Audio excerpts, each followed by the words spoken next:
Magandang hapon po sa inyong lahat at live mula rito sa Pag-asa Weather Forecasting Center. Narito nang lagay na ating panahon ngayong araw ng Sabado, April 11, 2024. At sa ating latest satellite images, makikita po natin una itong bansa natin dito sa Pilipinas ay malaking bahagi ng ating bansa ay patuloy na makararanas ng maaliwalas na panahon. Mapapansin nyo po, dito sa may bahagi ng Northern Luzon, halos walang masyadong kaulapan, lalo't umiiral nga yung ridge ng high pressure area. Kapag po may high pressure area, mapapansin nyo, walang masyadong ulap na nabubuo. Samantala, posible pa rin yung mga localized thunderstorms, lalo na sa may bahagi ng Mindanao. Mapapansin nyo, may mga kaulapan dito sa may silangang bahagi ng Mindanao, maaari ang magdala ng mga localized thunderstorms. Ito yung mga pagkilat pagkulog na hindi naman magtatagal at hindi rin natin inaasahang lalakas. Magpapatuloy itong maaliwalas na panahon sa malaking bahagi ng ating bansa hanggang sa mga susunod na araw. Samantala, dumako tayo dito sa bagyo sa labas ng Philippine Area of Responsibility. Mapapansin po ninyo, ito yung bagyong may international name na Sinlaku. No? Ang Sinlaku po ay mula yan sa bansang Micronesia. Isa pong pangalan niya ng Diyos sa Micronesia. Sa ngayon, ang kanyang lakas ay nasa 140 kilometers per hour malapit sa gitna't pagbugso, nasa 170 kilometers per hour at mabagal na kumikilos pahilaga. Ang huling lokasyon nito, mahigit 2,700 kilometro, silangan ng northeastern sa Mindanao. Mapapansin po natin, base sa ating pinakahuling datos, itong bagyo na to ay patuloy nakikilos pahilaga, eventually po ay pahilaga nga silangan at posibleng pumasok ng Philippine Area of Responsibility bandang towards the end of this coming week po, possible mga Thursday or Friday. Base rin sa pinakahuling datos natin, itong bagyong Sinlaku, na kung sakaling pag pumasok po ng Philippine Area of Responsibility ay tatawaging Kaloy, ay maliit yung posibilidad na tumama sa kalupaan ng ating bansa. Mapapansin din po natin itong mga linyang dilaw at berde. Kapag po kasi ang bagyo ay nasa loob nitong linyang dilaw, siya ay nasa tinatawag na Tropical Cyclone Information Domain. Kaya nagbibigay na po tayo ng impormasyon kahit nasa labas pa ng PAR.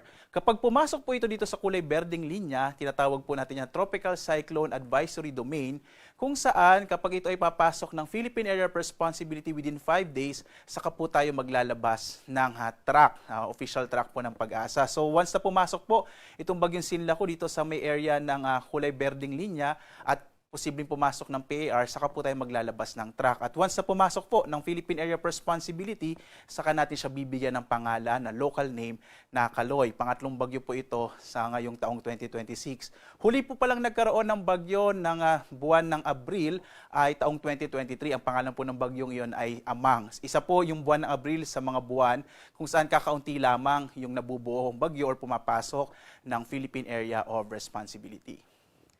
Samantala, narito ang ating inasahang magiging lagay ng panahon dito sa bahagi ng Luzon. Makikita natin, bukas, malaking bahagi pa rin ng Northern Luzon ay makararanas ng maaliwalas na panahon, habang ang nilalabing bahagi ng Luzon ay makararanas ng mga localized thunderstorms. Yung agwat ng temperatura natin sa lawag nasa 23 to 33 degrees Celsius sa Baguio, 16 to 26 degrees Celsius sa Metro Manila naman, 24 hanggang 35 degrees Celsius, Tagaytay 22 to 32 degrees Celsius, habang sa Tuguegarao hanggang 37 degrees Celsius, sa Legazpi naman 25 to 32 degrees Celsius.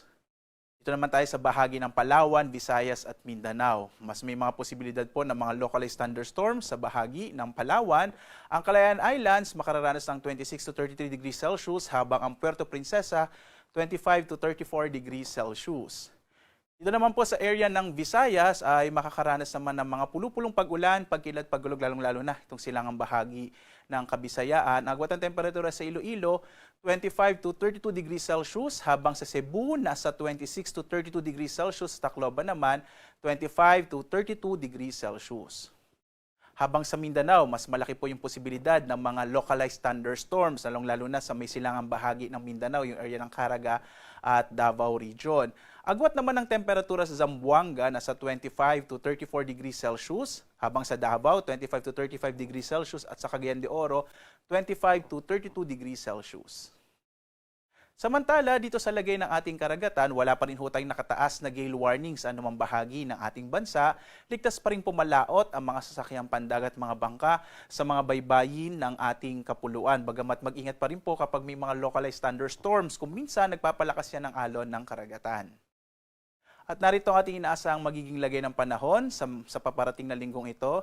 From Monday to Wednesday, makikita po natin malaking bahagi pa rin ng Luzon ay patuloy na makararanas ng maaliwala sa panahon bagamat posible ang mga localized thunderstorms. Mapapansin din po natin unti-unti nang tumataas lalong-lalo na yung minimum temperature po, no? Sa ngayon, halimbawa sa Metro Manila, ang range na ng temperature natin mula 23 hanggang 35 degrees Celsius. Medyo tumataas na po yung minimum temperature o yung nighttime temperature natin. So mapapansin natin kahit sa gabi, mainit na rin.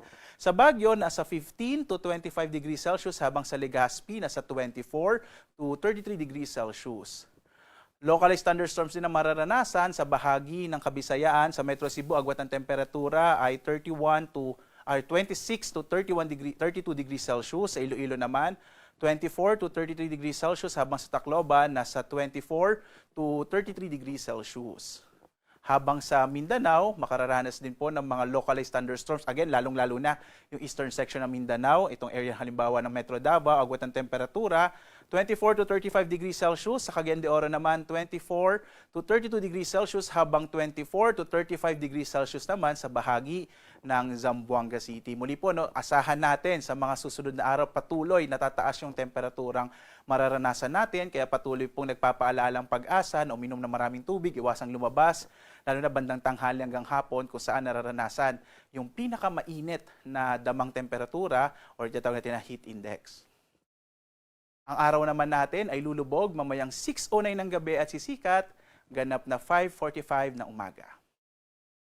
Samantala, sundan pa rin tayo sa ating iba't ibang mga social media platforms sa X, Facebook at YouTube at sa ating dalawang websites, pag-asa.usc.gov.ph at panahon.gov.ph. Makikita nyo po rito ang ating iba't ibang mga ini-issue na mga warnings, thunderstorm advisories, rainfall information, heavy rainfall warning, flood advisories. At ngayon din po, makikita nyo dito sa ating website sa pag-asa.usc.gov.ph yung ating forecast heat index. Gaano kataas po yung mararanasang damang init sa mga susunod na 2 araw.